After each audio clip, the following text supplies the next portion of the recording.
اچھا ایسا ہے کہ ڈاکٹر اسرار احمد کا ایک لیکچر ہے، اس میں انہوں نے یہ چیز بڑے ہی اچھے طریقے سے بتائی ہے کہ کوئی چیز آپ کو نقصان نہیں پہنچا سکتی جب تک اللہ تعالیٰ نہ چاہے، آگ جلا نہیں سکتی اگر اللہ نہ چاہے، پانی ڈبو نہیں سکتا اگر اللہ نہ چاہے، زہر ہلاک نہیں کر سکتا اگر اللہ تعالیٰ کا اذن نہ ہو، پیاس لگنے کی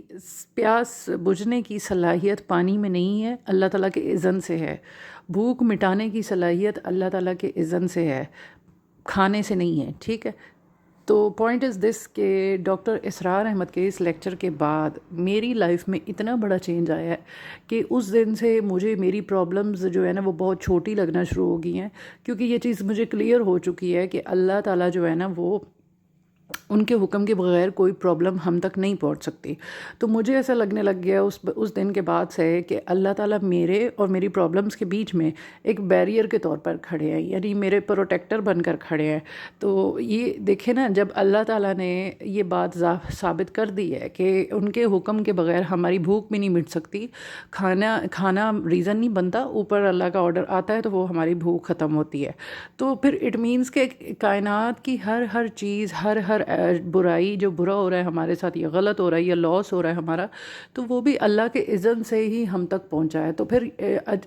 جب آپ کو یہ چیز آپ کا مائنڈ ایکسیپٹ کر لے گا تو آٹومیٹیکلی اللہ تعالیٰ آپ کو سمجھے ان سب چیزوں کا ایک طرح سے اللہ تعالیٰ نے خود ذمہ لے لیا انڈائریکٹلی اپنے اوپر، کہ آپ اس سچویشن سے نفرت نہیں، کرو، ان لوگوں سے نفرت نہیں کرو، ان لوگوں کی وجہ سے خود کو کسی لاس میں نہ لے کے جاؤ۔ مجھے تو تب سے ایسا ہی فیل ہوتا ہے کہ میرے اور پرابلمس کے بیچ میں بیریئر کے طور پر اللہ تعالیٰ کھڑے ہیں۔ اب میں اس پرابلم کو ڈائریکٹ وہ نہیں کر سکتی، فیس نہیں کر سکتی، کیونکہ بیچ میں اللہ تعالیٰ نے یہ بات کلیئر کر دی ہے کہ میں بھیجنے والا ہوں، جو بھی پرابلم تمہاری طرف آئی ہے وہ میں نے بھیجی ہے۔ تو پھر بہتر یہی ہے کہ میں اس پرابلم سے الجھنے کی بجائے اس اللہ تعالیٰ کو جو بیچ میں کھڑے ہیں، جو پروٹیکشن بھی کر رہے ہیں، اس اللہ کے آگے سجدے میں جتنی مرضی بحث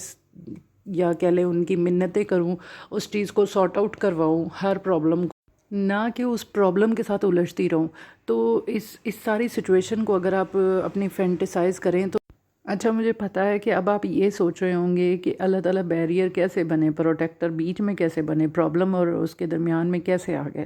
اس طرح آگے کہ جب اللہ نے سارا کریڈٹ ہی خود لے لیا کہ میں بھیجنے والا ہوں، وہ پریشانی میری طرف سے تم تک پہنچی ہے یا وہ لاس میری طرف سے ہے تمہارے تک پہنچا ہے،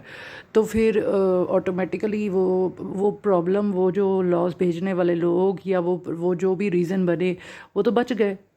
اور وہ بچے کس طرح؟ اسی بیس پر وہ بچ گئے کہ اللہ تعالیٰ نے خود ذمہ لے لیا اس بات کا کہ جب بھیجنے والی ذات اللہ تعالیٰ کی ہو گئی، تو پھر وہ جو لوگ، وہ جو ریزن بنے، جو ذریعہ بنے آپ تک پریشانی پہنچانے والے یا وہ لاس پہنچانے والے، کوئی بھی بزنس لاس ہو گیا تو وہ بھی ثابت ہو جاتا ہے کہ وہ بھی اللہ تعالیٰ کے پلان کا حصہ تھے، اور وہ ان کے پلان میں کسی نے تو یہ رول پلے کرنا تھا، کسی نے ذریعہ تو بننا تھا کہ وہ لاس آپ کو پہنچ جاتا، آپ کا بزنس ہو یا کوئی بھی رشتہ ہو یا کوئی کام ہو۔ تو پوائنٹ از دس کہ اس سچویشن کو اور اس سے جڑے لوگوں کو اور وہاں اس جگہ سے نفرت نہ کریں۔ اللہ تعالیٰ جو ہے نا وہ جب ذمہ لے رہے ہیں تو پھر فوکس بھی اللہ تعالیٰ پہ کریں، اور پرابلم کو بالکل بھی دھیان میں نہ رکھیں، کیونکہ بھیجنے والی ذات کون سی ہے؟ اللہ تعالیٰ کی۔ تو اللہ تعالیٰ کی منتیں کریں، نہ کہ اس پرابلم کی یا اس سے جڑے وسائل کی۔